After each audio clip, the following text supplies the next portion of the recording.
Closest Thing We Have to Mermaids. Written by Kitty840.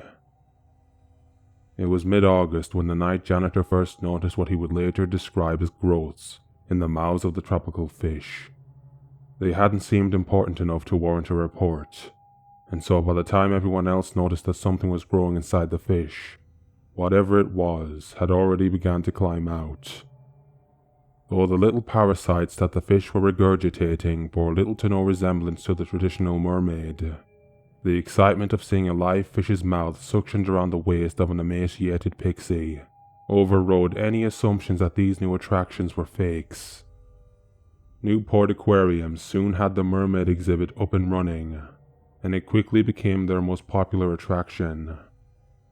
What was once the moderately popular tropical fish exhibit was now filled to the brim with legions of families who were all too eager to tap on the glass of a real live mermaid tank. And then, presumably by way of a clumsy feeder or a mix-up with the water supply, the disease spread to other tanks. The creatures that clawed their way out of the sturgeon were far less endearing than their tropical counterparts. While the fish themselves were applauded for their prehistoric appearance, the dead-eyed mermaids they produced gave everyone who worked at the aquarium a sense of unease. The sharks' parasites were mostly unsuccessful, but no less enthusiastic in their attempts at exiting through their hostess' teeth, and the ones that survived were hardly in any condition to greet anyone. The deep-sea exhibit was shut down at the first sight of something trying to pry open the mouth of an anglerfish. None of these new developments seemed to deter the guests, though. In fact, it brought in hundreds of new tourists in search of what they perceived to be the summer equivalent of a haunted house. They bypassed the seemingly gentle tropical fish for the increasingly violent sharks and sturgeon. They ignored the keeper's warnings to stay back when the mangled shark mermaids dug their nails into the glass. They gathered around the tanks at feeding time to watch the sturgeon maids fight each other for the biggest scraps of meat. Most of them believed that the whole thing was fake. And then one day, on the morning of September 1st, Newport Aquarium's resident tour guide led his first group of the day to the far end of the building, only to find every single sturgeon in the tank floating dead and mermaid-free. The guide's attempt at quelling the group's outcries of frustration and disappointment were drowned out quite suddenly by screams from the aquarium's entrance, followed by the distinct sound of claws clicking on the concrete floor. Mermaids, as it turned out, were only stage 1 in the parasite's development.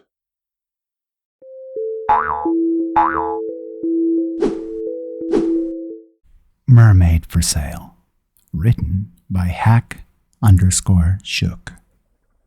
Less than 2 years had passed since society had collapsed, but things had already gotten pretty bad.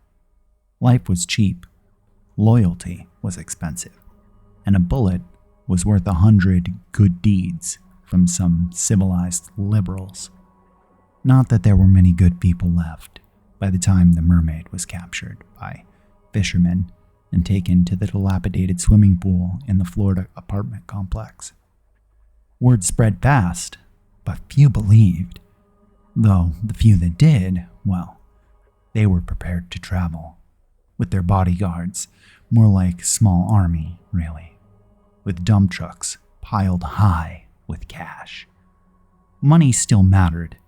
Bank accounts had all vanished, so cash was king. Through thousands of dead-eyed scarecrows, half-starved, muddied, and bloodied, the rich men passed. Every scarecrow held a weapon. Every scarecrow had used their weapon more than once. There were 3 bidders. From as far away as Australia, trillionaires, the new royalty, fatter than Henry VIII. As these 3 kings approached the dingy little swimming pool, the scarecrows grew fatter, and their eyes still sparkled with something resembling intelligence. Steely fingers gripped AK-47s.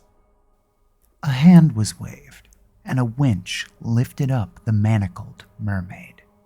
high above the throng. Some men fell to their knees to see this miracle. The mermaids screamed to be returned to the sea.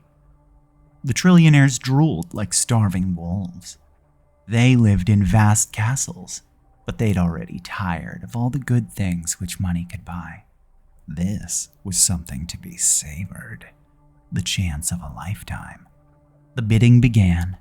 One man, a great scientist from Sweden, wanted to dissect the mermaid, believing she held the key to a new human evolution. Perhaps she could be our savior. Another man wanted only to fuck her. The third man won, the Australian. He caressed her tear-soaked cheek and told her not to worry, that soon she would be free. He seemed very jolly, though the mermaid couldn't understand his human language. She smiled, so pure, so trusting, so beautiful, like a child. Some of the scarecrows cried. It seemed the mermaid was kindling their dying humanity inside. This was, after all, a wondrous thing which they beheld. A thing of myth, before them flesh and blood, but so much more. It was something from a dream. None of them had dreamt in a long time.